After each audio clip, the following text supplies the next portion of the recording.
Okay, so the book that we're reading today is Dinosaur. I have never read this fairy tale or story, so we'll see what happens. Sometimes the smallest things make the biggest changes in the lives of others.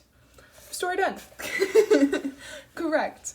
That's exactly what happened 63 million years ago when a dinosaur egg containing an Igiodon was taken from the safety of its nest. After Elander's friends and the family were attacked by a group of carnosaurs, the egg in which Aldar lived was miraculously transported over land, sea, and sky to a distant land. Landing in the midst of a lemur clan, the egg was the object of much attention. The curious Plio was the first to investigate. "Dad, come look," called Plio to the older monkey. The egg was beginning to crack. She watched as the baby Igiodon entered the world. "It's a cold-blooded monster," warned Yar, the elder lemur. "Things like that eat things like us for snacks." Pilo didn't believe him for a minute. "Look at that sweet little face. Does that look like a monster to you?" she asked. Yar couldn't resist the adorable Aldar. And that's how a dinosaur came to be raised by a clan of lemurs. And that's the egg cracking and finding a new friend. And now we've adopted the friend. Our friend forever. The sound of screaming and chittering could be heard throughout the forest. Aldar was chasing the young lemurs through the trees and was quickly gaining on them. But the screams were screams of delight as they laughed and played with their fun-loving dinosaur friend. "Pick on someone your own size," Aldar groaned, pretending to be afraid, while Suri and the other lemurs jumped all over him. Aldar enjoyed pretending to be afraid of his little friends. "Hurry up," said Plilo as she interrupted their playtime. "You don't want to miss the annual courtship ritual." I don't know what that means. As the little lemur scampered away, Aldar set out to find his friend Zini,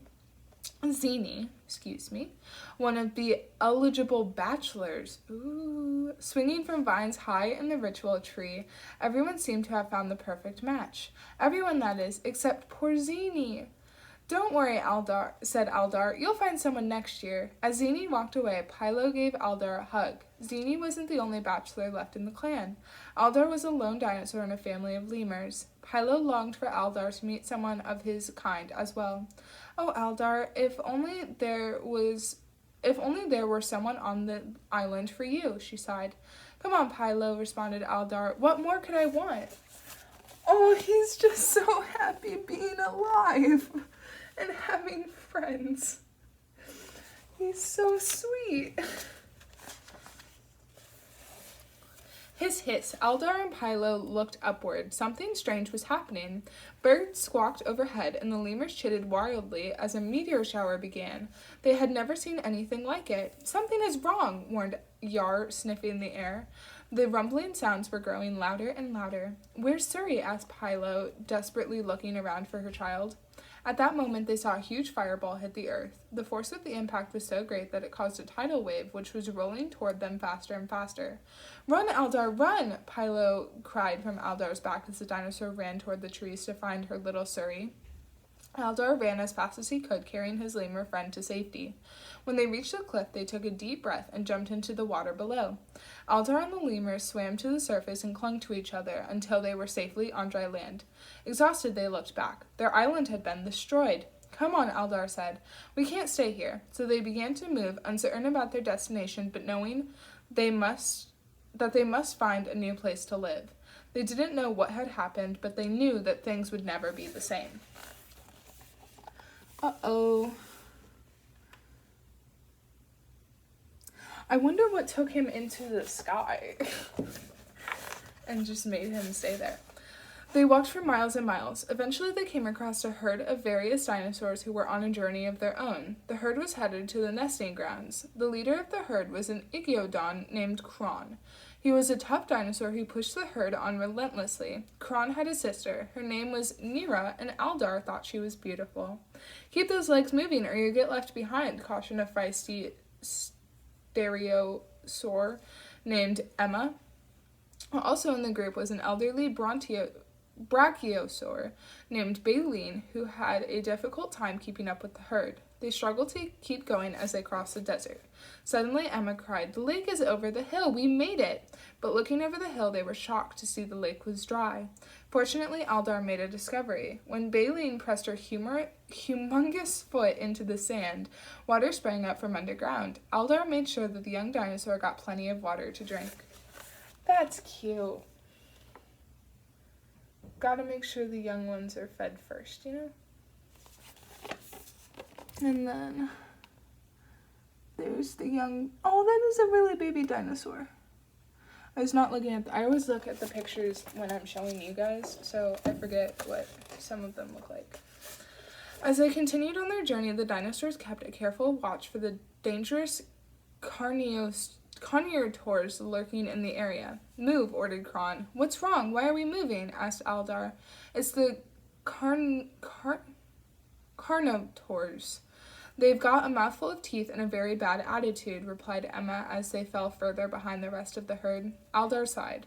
They could never catch up. The stragglers soon came across Bruton, Kron's chief lieutenant, who had been injured and left behind. Aldar invited Bruton to join them in the cave where they decided to seek shelter. "Come on your feet," he said, helping Bruton to the cave. Bruton couldn't understand why Aldar continued to encourage the others.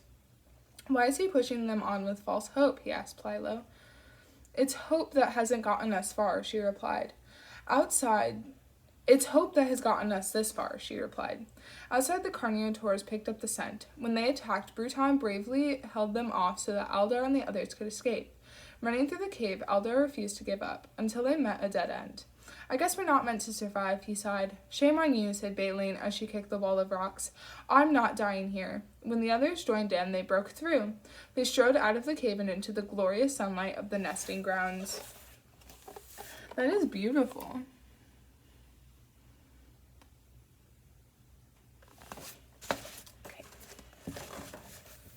Looking around, Aldar saw that the usual path to the nesting grounds was blocked. The only way in was through the cave they had just come from.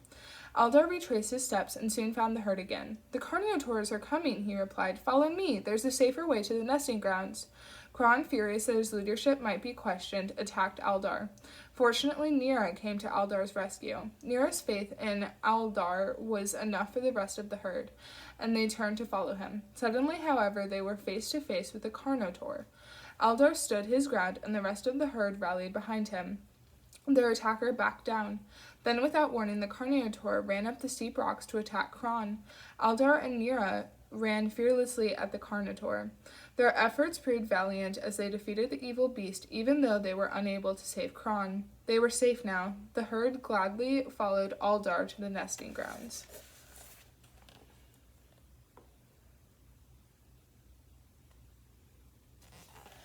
And then I don't know what's going on with this picture because there's lemurs in a hole. I'm assuming it's the nesting hole that we're going to learn about later, but I don't know where the lemurs are in there. Time passed quickly in their new surroundings. It was a beautiful place to play and live with green grass and blue water. It wasn't long before Aldar gathered with his family and friends as they watched over the eggs that were about to hatch. One dinosaur egg began to crack open ever so slowly. "Look, somebody wants to meet you," said Plilo. The motherly lemur thought it was the sweetest little thing that she had ever laid eyes on. "Let me get a good look," said Yar. Picking up the little one, Yar remembered the day he and Plilo had first met Aldar. They had been through so much together, and life was good for them now. Aldar raised up and bellowed as loudly as he could, celebrating the new life and the love of his family and friends. Who would have predicted that such a small dinosaur egg could change the lives of so many and give them so much happiness? Look at the little dinosaur! So cute.